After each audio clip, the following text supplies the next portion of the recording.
क्या बांग्लादेश के अंदर हिंदू धर्म में जन्म लेना गुनाह है? और अगर गुनाह है तो हमारे देश में भी सिर्फ एक ही धर्म को जन्म लेने की आजादी मिलनी चाहिए। मेरे इस बात से बहुत लोगों की भावनाएं आहत होगी, लेकिन जो सच्चाई है वो कभी छुपती नहीं है। और मैं ये बात बांग्लादेश में हो रहे हिंदुओं पर अत्याचार को लेकर कह रहा हूँ। 18 दिसंबर को बांग्लादेश के मायमे सिंह जिले का एक इलाका, जहाँ एक आम हिंदू युवक रहता था जिसका नाम था दीपू चंद्र दास। ये ना ही कोई नेता थे और ना ही कोई अपराधी। उसे उस शाम भीड़ ने सिर्फ इसलिए मार डाला क्योंकि वो एक हिंदू थे। दीपू चंद्र दास कोई बड़ा आदमी नहीं था, वो एक गारमेंट फैक्ट्री में काम करता था। रोज की तरह उस दिन भी वो काम पर गया था, जिस दिन वो घर नहीं लौट पाया, जिसका सबसे बड़ा कारण उसका धर्म हिंदू होना, और यही पहचान उसका उस दिन सबसे बड़ी कमजोरी बन गई। 18 दिसंबर की शाम अचानक फैक्ट्री के आसपास शोर मचने लगी। कुछ लोगों ने यह आरोप लगाया कि दीपू ने धार्मिक भावनाओं को ठेस पहुंचाया था, यानी इस निंदा का आरोप लगाया। लेकिन कोई एफआईआर नहीं, कोई जांच नहीं और कोई सबूत नहीं, बस एक अफवाह थी। और देखते ही देखते भीड़ इकट्ठा हो गई। दीपू चंद्र दास को पहले बेरहमी से पीटा गया, उसके बाद सड़क पर घसीटा गया और उसके प्राइवेट पार्ट पर भी मारा गया। और अंत में जब उसकी मौत हो गई तो उसके बॉडी को एक पेड़ से लटकाकर उसमें आग लगा दिया गया। अब सबसे बड़ा सवाल ये है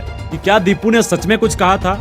और अगर कह भी दिया था तो क्या बांग्लादेश में कोई कानून या सरकार नहीं है, या फिर सिर्फ एक ही कम्युनिटी के लिए वहां का सरकार है? क्योंकि पुलिस के मुताबिक अभी तक कोई भी ऐसा ठोस सबूत नहीं मिला है जिससे ये साबित हो सके कि उसने कोई भी आपत्तिजनक बयान दिया हो। दीपू को सिर्फ इसलिए मारा गया है क्योंकि वो किसी से डरते नहीं थे और अपने धर्म को सर्वोपरि रखते थे। और जब धर्म को गुस्से का हथियार बना लिया जाता है तब वह इंसान नहीं रहता है, वह भीड़ बन जाती है, और भीड़ कभी न्याय नहीं मांगती। इस घटना के बाद बांग्लादेश में अल्पसंख्यक डरा हुआ है, लेकिन सरकार ने बयान दिया है कि इस हिंसा को बर्दाश्त नहीं की जाएगी और कुछ लोगों को गिरफ्तार भी किया है। पर सवाल अब भी जिंदा है, क्या इससे दीपू वापस आ जाएगा? क्योंकि आज अगर दीपू था तो कल कोई और भी हो सकता है। जब आरोप जांच से ऊपर हो जाए और भीड़ कानून से बड़ी हो जाए तो समझ लीजिए कि आपका धर्म खतरे में है। वैसे तो धर्म किसी को मारना नहीं सिखाता, लेकिन नफरत सब कुछ सिखा देती है। इसीलिए कभी कोई ऐसा काम ही मत करना जिससे किसी को तुमसे नफरत हो जाए। और हाँ, एक बात और, ये भारत है और यहाँ ऐसा सोचना भी सुअर के मौत के बराबर है। बाकी आप लोग इस चैनल को सब्सक्राइब कर लेना ताकि कम से कम मेरा हेल्प हो सके, और शेयर कर देना इस वीडियो को अपने दोस्तों के साथ ताकि उसे भी पता चल सके